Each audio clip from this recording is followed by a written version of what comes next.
서울 강남에서 살았었어요. 집안이 갑자기 어려워진 게 저도 어렸지만 느껴지더라고요. 집에 있는 고가의 제품들은 다 팔고 너무 집안이 어렵다 보니까 중학교 때부터 쭉 아르바이트를 했는데도 불구하고 늘 어려웠어요. 전단지, 치킨집, 햄버거집, 대리운전 밤에 투잡으로 했거든요. 새벽엔 또 우유 배달하고 찜질방 카운터, 빵집 바깥에서 나가가지고 빵도 팔아보고 또 보험 네일 가게에서 발 씻겨주는 일도 해보고 공장도 수만 가지 공장은 다 가봐본 것 같아요. 아이스크림에 위에 올라가는 땅콩의 분량을 선별하는 공장부터 김치 공장, 핸드폰 반도체 공장. 그래서 아버지는 치매가 오셨어요. 극복이 안 되신 거죠, 어떻게 보면. 그럼 아직까지도? 네. 그러고 나서 어머니가 아프기 시작한 거예요. 몰랐어요. 병인지도 모르고 그냥 엄청 마르시더라고요. 뼈밖에 안 남을 정도로 그게 알고 보니까 백혈병이었던 거예요.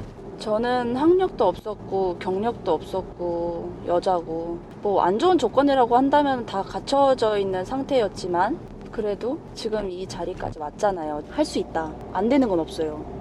안녕하세요. 자, 아침부터 뭐 하고 계셨어요? 아침밥 먹고 출근 준비했는데 몇 시에 일어나셨는데요? 저 오늘 한 5시? 또 어차피 작업자들 전화 오고 그러다 보니까 새벽에도 전화 와요. 저는 올해 30살이고요. 건설 현장에서 일을 하고 있습니다. 진짜 공사장 말씀하시는 거예요? 네, 현장. 그냥 아침부터 저녁까지 현장에서 살고 있어요. 건물이 지어지는 모든 과정에 제가 항상 처음부터 끝까지 이제 다 어떻게 하다가 이 일을 시작하시게 된 거예요? 부동산 중개업을 했었었는데 이제 건물 임대 매매를 하다 보니까 공사 현장에서 접촉을 하게 됐고 자연스럽게 이제 건설업에 들어왔는데 처음에는 청소부터 잡일부터 시작해서 차근차근 올라와서 지금의 이제 총괄 관리가 됐는데 사실 지금도 아직 많이 부족하거든요. 지금도 항상 배우면서 하고 있어요. 몇 년 정도 되셨어요? 한 3년. 3년 만에 청소부터 차근차근 올라와가지고 총괄 관리까지 되게 열심히 하셨나 봐요. 정말 제 일처럼 했어요. 깨부리지 않고 네. 새벽부터 저녁까지 그냥 내가 할 수 있는 모든 일은 그냥 다 찾아가면서 했던 거. 그게 습관이 돼서 매일 5시에 막 일어나시는 거예요? 그렇죠. 이제 내일이라고 생각하다 보면 전화 오는 것도 당연히 다 받아야 되고 아침 저녁이든 평일이든 주말이든 간에 중개업은 어떻게 시작하시게 된 거예요? 어렸을 적부터 이제 되게 많은 일을 사실 했었었는데 이사도 많이 다니고 여러 일을 하다 보니까 좀 여자가 좀 오래 할 수 있는 일이 뭔가 딱 생각을 하면서 이제 찾아봤어요. 지역에도 상관없고 나이, 남녀노소 다 할 수 있는 게 부동산이더라고요. 무작정 부동산에 가서 아, 그냥 가신 거예요? 네, 그냥 갔어요. 그때가 한 24살? 처음에는 모든 게 다 그냥 똑같은 부동산인 줄 알고 취업을 했는데 그 알고 보면 이제 토지만 전문을 했던 부동산이었던 거예요. 땅만. 그래서 토지 배우고 다시 이제 나와서 네. 전월세, 임대, 건물 쪽으로 왔죠. 저는 직업이 되게 많이 바뀌었고 제가 했던 모든 일을 한 번에 이렇게 써봤는데 한 20개, 30개가 되더라고요. 20개요? 그러니까 어렸을 때부터 알바부터 시작해서 이 일 저 일 돈이 될 만한 일은 막 하다 보니까 그 정도가 됐는데 여기가 혹시 숙소인가요? 네, 여기는 제 숙소고요. 회사 건물이다 보니까 좋은 점이 있어요. 좀 오래까지 일할 수 있고 바로 위층이다 보니까 아, 그럼 3층이 회사고 4층이 숙소네요? 네. 사장님이 4층을 숙소로 쓰라고 주신 거예요? 네, 감사하죠.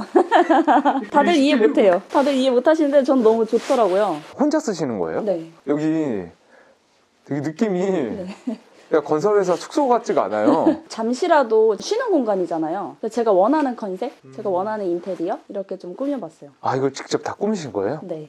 와.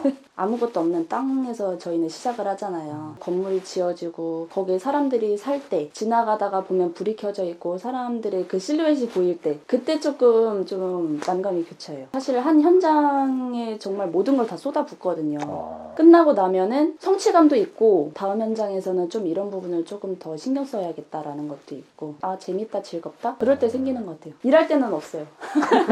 일할 때는 힘들어요. 직업이 되게 많았다고 얘기를 하셨는데 네. 제가 고등학교를 중간에 자퇴를 했거든요. 너무 집안이 어렵다 보니까 저희 세대 때는 사실 겪지 못할 정말 가난함이었거든요. 중학교 때도 항상 도시락을 싸들고 다녔고 항상 걸어 다니고 중학교 때부터 쭉 아르바이트를 했는데도 불구하고 늘 어려웠어요. 그 당시에도 쭉 진짜 일하면 한 월 200만 원까지는 벌 수 있겠다 생각이 들어서 고등학교 2학년 때 자퇴를 하고, 사실 어려웠던 건 초등학교 6학년 때부터였거든요. 서울 강남에서 살았었어요. 아버지 어머니 저희 세 식구 네. 이렇게 살았는데 집안이 갑자기 어려워진 게 저도 어렸지만 느껴지더라고요. 집에 있는 고가의 제품들은 다 팔고, 또 어느 순간 경기도로 이사를 가야 된다. 그때 뭔가 느낌이 이상했죠. 어렸을 때도. 초등학교 6학년 때 이제 여기 경기도로 내려오고 친척분들이 도와주셨는데 그 도움이 사실 단기적으로는 할 수는 없잖아요. 중학교 1학년 제가 올라가고 학교에서 집까지 이제 걸어가는 데가 한 40분, 50분이 걸려요. 그래서 걸어 다니면서 전단지 아르바이트를 보게 된 거예요. 3, 4시간 일하면 15,000원. 중학교 1학년 때부터 전단지 아르바이트를 시작을 했어요. 15,000원이 또 하루하루 쌓이다 보면 또 어느 정도 목돈이 되잖아요. 네. 그러니까 쉴 수가 없었던 거예요.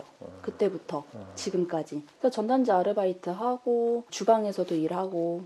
중학생이요? 네. 와. 어떻게 보면 저를 되게 잘 봐주셔서 감사했었던 것 같아요. 그 어린 저를 채용을 해주시고, 전단지 아르바이트를 여름에 시작해서 겨울까지 7개월을 하다가 자연스럽게 우리 그냥 같이 가게에서 일을 하자 이렇게 해주셔서, 그래서 치킨집에서 이제 주방에서 일을 하게 됐고, 4시 반인가 학교가 끝났을 거예요. 학교에서 거기까지 걸어가면 30분? 한 10시, 11시까지 일하고. 근데 제가 학업에 사실 욕심은 많았었어요. 꿈도 되게 많았고, 모르겠어요. 어렸을 때부터 가족에 대한 책임감이 좀 남달랐나 봐요. 힘들면 내가 하면 되지. 누가 가르쳐준 거는 사실은 아닌데 그랬던 것 같아요. 고등학교를 사실 원래 안 가려고 했었거든요. 공장에 취직을 하려고 했었는데 선생님이 학교를 알아봐 주시고 장학금도 준다, 교복도 맞춰준다, 식비도 다 준다 해서 공업고등학교를 가게 됐고, 똑같았어요. 패턴은 고등학교를 간다고 해서 제가 일을 안 한 거는 아니고 다시 똑같이 뭐 4시 반 5시에 학교 끝나면 이제 햄버거 가게로 이제 이직을 해서 뭐 10시 11시까지 일하고 주말은 이제 쭉 풀로 일하고. 그 당시에는 최저임금이 2,000원 후반대에서 3,000원대였던 기억이 나거든요. 그때 한 달에 그래도 한 7, 80만 원 이렇게 벌었던 것 같아요. 고등학교 때. 고등학교를 중간에 그만두고 공장에서 일을 하면서 바로 검정고시를 땄어요. 결국 공장에서도 일을 하셨네요. 그렇죠. 정말 주야 이교대로 12시간씩 정말 많은 일 했어요. 뭐 분식집 주방에서도 일하고, 뭐 찜질방 카운터에서도 일하고, 우유 배달도 하고, 정말 많은 일을 했던 것 같은데, 그게 아마 지금의 제가 건축회사로 오기까지 그게 제일 큰 장점이었던 것 같아요. 꾀부리지 않고 어떤 일을 하더라도 빨리 습득해서 빨리 내 거를 만들어서 뭔가 도움이 돼야 되겠다. 그 마음으로 어렸을 때 일을 했거든요. 중학교 1학년 14살부터 지금까지 쉬지 않고 네. 일을 계속 하셨네요. 네. 와. 근데 오늘 주말인데 그럼 오늘 일정은 어떻게 되세요? 저는 평일이든 주말이든 뭐 일정이 거의 비슷비슷한데, 오늘은 현장을 이제 점검들을 할 거고, 내일부터 타일 공정이 들어와요. 화장실 타일을 붙여야 돼서 미리 자재 파악, 실측해서 수량 파악도 해야 되고, 겨울이다 보니까 수도 동파 많이 되잖아요. 주변 상태 파악해야 되고, 또 오후 정도에는 건축주와 또 미팅이 또 있어요. 인테리어 컨셉 미팅이 있어서 잠깐 미팅도 해야 되고. 바쁘시네요, 주말에도. 안 바쁜데? 이 정도면 안 바쁜 건데? 이렇게 일만 하시면 연애는 언제 하세요? 아무리 바쁘더라도 할 거 다 안 되잖아요, 사람은. 아, 그래요? 그럼 이제 현장으로 가볼게요. 집안에 바로 엘리베이터가 연결이 돼 있네요? 네. 좋지 않아요? 재밌어요, 저는. 저희 집이. 정말 펜트하우스에 사는 네. 재벌 회장님. 근데 회사 트럭이 고장나서 트럭 고장 났어요? 네, 제 자가로 가야 되는데. 원래는 회사 트럭이 있어요. 그래서 트럭으로 왔다 갔다 이동을 하는데 겨울에 고장나가지고 멈춰 있어요. 병원 가 있어요. 지금 영하 11도인가 봐요. 10년 무사고예요. 걱정하시지 마시고 안전하게 모셔다 드릴게요. 이게 이야기하면서 보니까 일하고 생활하고 분리가 안 돼 있네요. 근데 일이 곧 생활이니까 좋지 않아요? 이게 일인지 생활인지 뭔지 분리 안 되면 네. 스트레스 안 받잖아요. 내가 일한다 싶으면 네. 이게 사람이 심리가 스트레스를 받는데, 이게 일인지 일상인지 모르면 더 오랫동안 일할 수 있지 않아요? 그렇게까지 열심히 하시는 이유가 뭐예요? 열심히 하는 거 아닌데? 열심히 하는 게 아니에요. 그냥 일상이지. 차는 왜 외제차로 사신 거예요? 제가 20대 중반인데 원래는 마티즈를 타고 다녔었어요. 마티즈 5년을 타고 다녔는데 우리나라 사회가 경차에 대한 그 무시가 있더라고요. 그게 좀 컸어요. 그 부동산을 하다 보면 다양한 계층이 층의 사람들을 또 만나잖아요. 근데 차부터 무시를 하더라고요. 그래서 나 돈 벌면 차부터 바꿔야겠다. 그 뒤로는 무시가 좀 줄었나요? 네. 어. 그냥 내 생각인가? 근데 중학교, 고등학교 친구는 거의 없으시겠어요? 어떻게 하셨어요? 그냥 그래 보였어요? 아니 그때 일을 많이 하시니까. 맞아요. 놀 시간이 없으니까. 친구들이 몇몇 이렇게 그래도 있었는데 20대 초반 또 됐을 무렵에 한번 또 다 정리가 되더라고요. 저는 이제 항상 약속을 할 수가 없고 제가 아까 그랬잖아요. 일이 항상 1순위였다. 모든 일이 생기면 다 약속은 다 제껴두고 항상 일을 했기 때문에 사회 초년생 친구들은 이해를 사실 못했죠. 이제 조금 소외되고 또 저도 오히려 그게 또 편했고 그때는. 그래서 학창 시절 친구는 많이 없어요. 돈을 벌어야 되니까. 일을 해야 된다? 강박감이 있었던 것 같아요. 그때는 너무 유도리 없이 그렇게 보냈던 것 같아요. 그게 좀 아쉬워요. 가끔 후회도 되세요? 후회 많이 되죠. 다시 태어난다면 좋을 것 같아요. 네, 그 정도요. 다시 태어나면 어떻게 살고 싶으세요?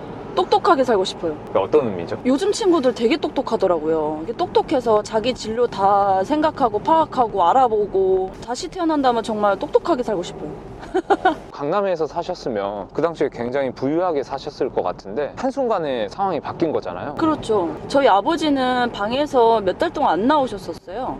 그게 충격이 되게 크셨었나 봐요. 아버님께서는 네. 그때 어려워지시고 나서 네. 좀 상황을 극복하셨나요? 아버지요? 네. 그러고 나서 아버지는 치매가 오셨어요. 극복이 안 되신 거죠, 어떻게 보면. 그럼 아직까지도. 네. 또 이제 연세가 또 되셨으니까 극복이 힘들죠. 재기하시는 게. 저 같은 경우에도 사실 충격적이었었어요. 개구리 울음소리를 처음 들어봤어요, 그때. 여기 이사 왔을 때. 우선적으로는 먹는 게 너무 달랐어요. 정말 밥에 김치만 먹었거든요. 반찬이 없었어요. 제가 고기를 되게 좋아해요. 햄이라도 먹고 싶은 거예요. 소세지라도. 아파트 한 동 전단지를 1시간, 2시간 돌리면 한 4,000원 벌어요. 네. 3, 4시간 해서 한 3동 하면 한 12,000원, 15,000원 벌거든요. 그날 소세지도 사 먹을 수 있고 집에 반찬은 살 수도 있고 그렇게 해서 처음에는 순수하게 시작했던 것 같아요. 근데 꿈 같아요. 그렇게 지내온 게 10년이 넘잖아요. 네. 그 10년이 그건 정말 1년 같아요. 지금 이렇게 돌이켜보면 정말 빨리 지나가서 아쉬워요. 이 차 샀을 때는 되게 뿌듯했겠어요. 네, 뿌듯했어요. 어느 정도 이제 수입도 괜찮았고 그러고 나서 어머니가 아프기 시작한 거예요. 처음에는 이 차도 정리를 해야 될 그 시기가 한번 왔었어요. 근데 예를 들면 어머니를 이제 모시고 이동할 차를 또 구입을 해야 되는 상황이고 이래나 저래나 안 되겠다 해서 정말 마지막으로 가지고 있는 제 재산 차예요. 몰랐어요. 병인지도 모르고 그냥 엄청 마르시더라고요. 뼈밖에 안 남을 정도로 맨날 어지럽다고 그러시고 근데 그게 알고 보니까 백혈병이었던 거예요. 지금은 골수 이식도 다 하시고 호전되셔서 3개월에 한 번씩 검사하는 정도 많이 호전도 되시고 백혈병이라는 게 재발이 엄청 무섭거든요. 평생 먹는 거 음식을 되게 조심해야 되고 공기 이런 게 되게 중요하거든요. 환자 입장에서는 되게 엄청 힘들 거예요. 보는 보호자인 저도 힘든데 또 병원비가 만만치가 않아요. 입원 비용부터 수술비, 항암 치료비, 골수 이식 비용까지 수중에 모든 돈이 다 떨어져서 생수 물통에 물을 길러서 평택에서 서울까지 왔다 갔다 했었어요. 물 살 돈이 없어서. 기저귀는 중고 사이트에서 네. 사가지고 서울까지 병원까지 올라가고 어머니가 하셔야 되니까. 예, 하셔야 되니까 기저귀 값도 만만치가 않더라고요. 아낄 수 있는 모든 거는 다 아끼고 저도 물 사 먹을 돈이 없어서 항상 사무실에서 물을 항상 받아서 다니고 병원 비용 때문에 정말 많이 힘들었어요. 어머니가 아프시면서 중간에 제가 이렇게 건설 쪽으로 또 오게 된 이유 중에도 하나예요. 부동산은 고정 급여가 없어요. 제가 일을 안 하면 영원이에요. 퇴근하고 밤마다 병원에 왔다 갔다 했거든요. 낮에는 일을 해야 됐고 이제 낮에 절 현장일 많이 돌아다니면서 이제 회사들을 만나게 됐고 이런 쪽에서 일을 하자 먼저 제의를 해주셔서 제가 살면서 감사한 일이 정말 많지만 그때가 정말 감사한 것 같아요. 이 일을 시작하게 해주셨잖아요. 정말 아무런 학력 경력 아무것도 없는 여자 어린 저한테 그런 기회를 주신 게 너무 감사하죠. 근데 그분은 어떤 걸 보고 소장님한테 같이 일하자고 손을 내밀었을까요? 제가 질문이 되게 많아요. 이제 손님들한테 브리핑 할 거를 저는 항상 미리 전날에 준비를 해요. 그럼 이 건물을 어떻게 지었는지, 마감재가 뭔지, 왜 이런 마감재를 선택했는지, 컨셉이 뭔지 계속 전화해서 물어보고 질문도 많이 하고 그러면서 너무 하고 싶다, 쫄랐어요. 너무 재밌겠다고. 그때 사장님이 결코 이 일이 절대 재밌진 않다, 정말 힘들다, 3개월도 못 버틸 거다 그러셨었어요. 너무 감사했어요. 그래서 3개월을 청소만 했거든요, 진짜. 청소하면서 녹음기 켜놓고 다녔어요. 작업자한테 어떻게 지시하는지. 전 못 알아듣잖아요. 현장엔 일본 말도 많고 모르겠는 거예요. 못 알아듣겠어요. 네. 그래서 녹음기 켜고 다녔어요. 3개월 딱 지나고 사장님이 정규직을 시켜주시더라고요. 사장님이 3개월 못 버틸 거라고 했는데 버텼네요. 그럼요. 이거 보고 젊은 사람들이 다 인테리어 쪽으로 가는 거 아니에요? 저는 정말 환영해요. 인테리어나 건축이나 뭐 상관없이 여기 현장은 젊은 사람들이 없어요. 만약에 외부에서 일하는 게 너무 덥고 춥다, 못하겠다 이러면 실내에서 할 수 있는 일도 많아요. 기술을 배우면 평생 쓸 수 있잖아요. 정말 전국으로 다니면서. 그래서 저는 현장에서 일하는 거 적극 추천. 정말. 현장에는 젊은 사람들이 없어요. 그게 조금 안타까워요. 근데 현장에서 젊은 사람들이 더더군다나 여자면은 적응하기가 쉽지가 않잖아요. 지금도 적응하기 쉽지 않아요? 몇 년 하셨는데도 쉽지 않아요? 네, 매일매일 힘들어요. 사람이 네. 일하는 거니까. 처음에는 어떠셨어요? 처음에는 오히려 너무 몰랐어가지고 오히려 더 막 센 척하고 다녔어요. 저는. 무시당하기 싫어서. 현장 작업자분들은 사실 막 틱틱대고 괜히 뭐 싫다, 안 돼, 못해 막 이러고 저도 똑같이 그랬거든요. 하기 싫으면 말아요 막 이러고. 근데 저도 그냥 가버리고 그랬는데 지금은 같이 천연덕스럽게 그냥 있어요. 같이 그냥 대화하고. 근데 사람마다 다 다르게 행동하는 것 같아요. 저도 기선제압을 해야 될 때는 또 해야 되고 너무 마냥 좋을 순 없잖아요. 대학을 졸업하신 상태는 아니잖아요. 네. 거기서 대학 오는 중이죠. 무시라든지 없는 것 같아요. 왜냐면 처음부터 제가 학력 없이 시작했잖아요. 근데 누가 현장에서 일하면서 너 대학 나왔니? 안 나왔니? 대기업에서는 뭐 그럴 수 있겠죠? 진짜 고등학교 졸업도 못한 사람이 와도 고등학교 졸업을 했는지 안 했는지도 몰라요. 물어보지 않으니까. 그러니까 제가 봤을 땐 내가 많이 못 배웠다, 경력도 없다, 근데 난 정말 열심히 일할 수 있어, 나 기술 배우고 싶어 이러면 정말 이 일이 전 맞다고 생각해요. 아까 되게 많은 일 하셨다고 했는데 전단지, 치킨집, 햄버거집, 대리운전 밤에 투잡으로 했거든요. 새벽엔 또 우유 배달하고 찜질방 카운터, 빵집, 빵도 팔아보고 바깥에서 나가가지고 또 보험. 지금 생각은 안 나지만 진짜 많은 일 했어요. 뭐 네일 가게에서 발 씻겨주는 일도 해보고 공장도 수만 가지 공장은 다 가봐본 것 같아요. 아이스크림에 위에 올라가는 땅콩의 분량을 선별하는 공장부터 김치 공장, 핸드폰 반도체 공장, 많은 공장은 다 다녀본 것 같아요. 근데 이렇게 성실하게 일하시면은 한 군데 오래 다니실 수 있을 것 같은데 왜 이렇게 옮기게 됐을까요? 저는 어렸을 때는요, 임금체불도 되게 심했어요. 빵을 팔 때까지 집을 안 보내줬다고. 그 겨울에 한 11시, 12시까지 빵 팔아보세요. 나중에 제 사비로 사갖고 왔어요. 나이가 어리고 여자이고 하다 보니까 뭔가 이용당하는 것도 되게 많았어요. 좀 말하기는 그렇지만 성추행도 있고. 근데 나는 돈을 벌기 위해서 신고를 할 수가 없고 그런 일도 되게 많아요. 당하신 거예요? 네. 그때는 이게 뭐 나쁜 거다 뭐 그런 거조차도 사실 저는 없었어요. 그냥 잘리지 않고 일할 수 있는 것만 생각했으니까. 저기가 제 현장이에요. 시골의 작은 단독주택 현장이에요. 지금 뭐 하시는 거예요? 지금 이제 현장 가기 전에 준비하고 있어요. 안전모도 챙기고 안전화 신고.